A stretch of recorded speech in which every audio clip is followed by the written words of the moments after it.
suis Vincent Labrouve, chargé de projet CARUD à Aide, et j'ai notamment bossé sur l'enquête SLAM en 2011. Je vais vous refaire juste un petit retour sur l'enquête. Pourquoi cette enquête? Parce qu'en 2011, en fait, il y avait plusieurs acteurs du milieu associatif, institutionnel ou médicaux qui entendaient parler de ce phénomène sans pour autant savoir ce que c'était. On avait le même constat à l'international, que ce soit au Canada, en Belgique, au Royaume-Uni. Donc les objectifs, c'était d'appréhender et de définir la pratique, parce qu'on avait beaucoup de discours contradictoires.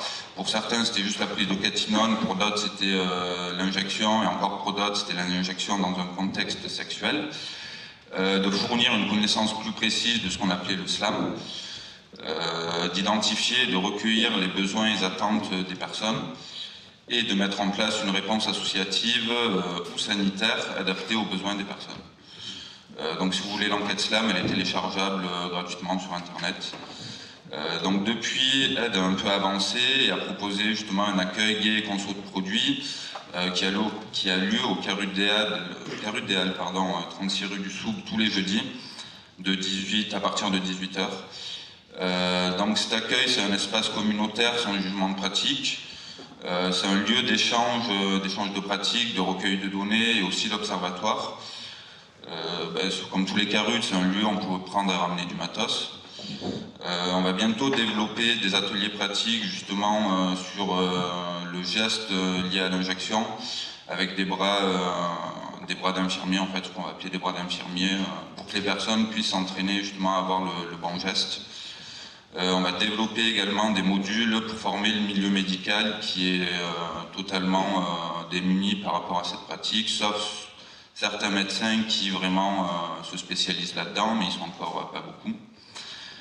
Comme autre objectif, on a également envie de créer en fait un site internet qui centralisera le savoir profane de tous les usagers, qui centralisera toutes les infos actuellement disponibles sur le SLAM, que ce soit les pharmacies SLAM Friendly, les assos, les médecins, les lieux où on peut trouver tous les distribox. Enfin, voilà, ce sera vraiment un lieu où on pourra trouver tout ce qui est disponible à l'heure actuelle sur cette pratique. Parce que comme disait un médecin partenaire, voilà, il y a tout à créer. On se retrouve au milieu des années 80, début 90 dans le public tox de rue. Et j'aimais bien cette petite citation, il disait que c'était oui au pays des tox en fait. Parce que vraiment il y avait tout à créer, quoi.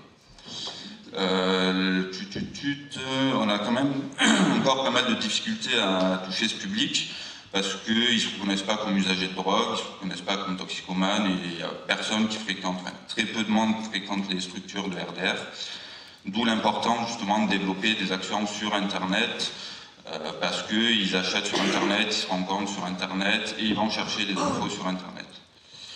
Et je finirai quand même par la consommation de catinone hors SLAM, parce que chez les gays, ça consomme aussi beaucoup de catinone, que ce soit en sniff ou gobé, dans le cadre de clubs, enfin dans le clubbing ou même dans les sex parties.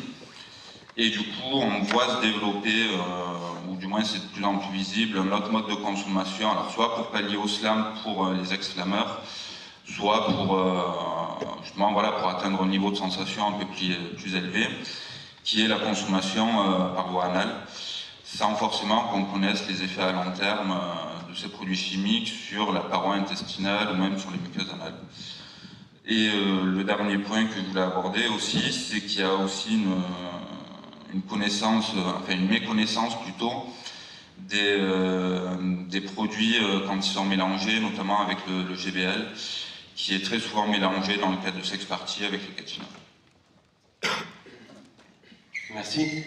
Les catinones qui sont aussi consommées dans le milieu festif, d'ailleurs, Jamel ici présent vient de sortir un flyer donc on l'a publié à Technoplus qui est disponible si ça vous intéresse, un flyer spécialisé spécifiquement sur les catinones, il est disponible dans le village associatif. Un flyer qui a été créé comme tous ceux qu'on a fait à Technoplus sur les RC en partenariat avec le forum Psychonautes, puisque là il y a des consommateurs qui ont beaucoup de connaissances sur la question, et là Léo va pouvoir nous en parler.